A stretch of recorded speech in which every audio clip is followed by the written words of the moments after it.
Dear students, welcome to Hindi class. कल हमने अपने पाठ में बच्चों के द्वारा विचारों की क्रांति द्वारा देश से कृतियों को बदलने और देश की उन्नति के लिए उनके साहसिक व वीरता की कविता का रसपान किया। आप जान ही गए होंगे कि बच्चे अगर चाहें तो क्या नहीं कर सकते, चाहे आज के संकट कोरोना वायरस की बात ही क्यों ना हो। बच्चों, हमें घर पर स्वयं भी रहना है, अपने बड़ों को भी समझाना है, तभी हम मिलकर इस आपदा से लड़ पाएंगे और स्वस्थ रह पाएंगे। तो शुरुआत करते हैं अपने दूसरे पाठ वृक्ष पुराण से, जिसमें वृक्ष की महत्ता को बताया गया है। बच्चों, वृक्ष हैं तो हम हैं, क्योंकि ये हमें जीने के लिए, सांस लेने के लिए ऑक्सीजन देते हैं।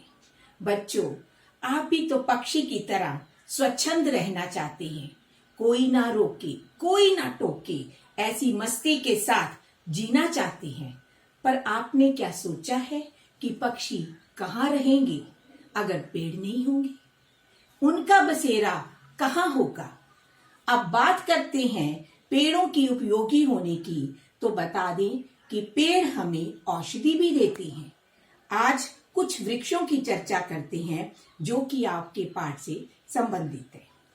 सबसे पहले राष्ट्रीय वृक्ष बरगद। बरगद को संस्कृत में वट कहते हैं तो अंग्रेजी में बनियन ट्री। बरगद पेड़ को धार्मिक मान्यताओं से भी जोड़ा गया है।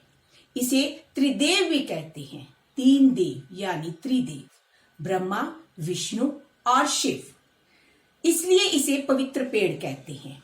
इस पेड़ की जड़ें ब्रह्मा जी की और छाल विष्णु जी की और शाखाएं भगवान शिव को, इन्हीं को तीनों को माना गया है, इसलिए इन्हें त्रिदेव कहा जाता है। इस वृक्ष में धन के देवता कुबेर जी का भी निवास माना जाता है, इसलिए कुबेर को वटाश्रय के नाम से जाना जाता है। परंपरा अनुसार माँ लक्ष्मी जी हर रविवार इस वृक्ष से मिलने आती हैं। इस तरह से ये सब धार्मिक मान्यताएं हमें पेड़ों से भावनात्मक व धार्मिक रूप से जोड़ती हैं। बरगद एक सदाबहार पेड़ है, इसलिए इसे राष्ट्रीय वृक्ष भी कहा जाता है। एक कथा और है सत्यवान व सावित्री की। सावित्री के पति सत्यवान की मृत्यु हो जाती है जब वे दोनों लकड़ियां लेने जंगल में गए थे। सावित्री को बताया गया कि अगर आप वट वृक्ष की पूजा करेंगी तो आपका पति पुनः जीवित हो जाएगा। सावित्री के ऐसा करने पर सत्यवान को फिर से जीवन प्राप्त होता है। होशंगाबाद के चिचोली गांव के बरगद, बंगलुरु के चुनचुलाकुप के 500 वर्ष पुराना बरगद और सतारा में पेड़ की परिधि 483 मीटर की बात की जाए तो ज्ञात होता है कि इस बरगद पेड़ की महिमा कितनी है। दूसरा वृक्ष आम का, जिसे फलों का राजा भी कहते हैं, संस्कृत में आम्र और तथा अंग्रेजी में मैंगो। इस पेड़ के बारे में एक कथा यह है कि जब हनुमान सीता माता को ढूंढने के लिए श्रीलंका गए, तब एक पेड़ के नीचे आराम करने लगे और जब भूख लगी तो उसी पेड़ का फल चखा।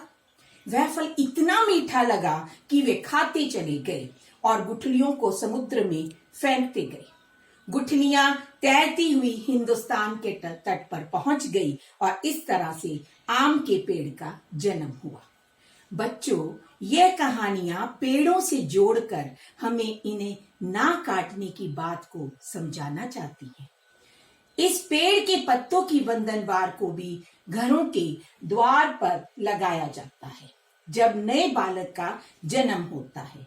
ऐसा विश्वास है कि भगवान शिव ने पार्वती माँ से विवाह भी इसी पेड़ के नीचे किया था, इसलिए विवाह मंडप भी इस पेड़ के पत्तों की वंदनवार से ही सजाया जाता है। उत्तर प्रदेश की अब एक दिलचस्प कथा सुनो। हम पेड़ों की महत्ता व उनसे जुड़ी कहानियों को अगले वीडियो में देखेंगे। बच्चों, घर पर रहो, सुरक्षित रहो।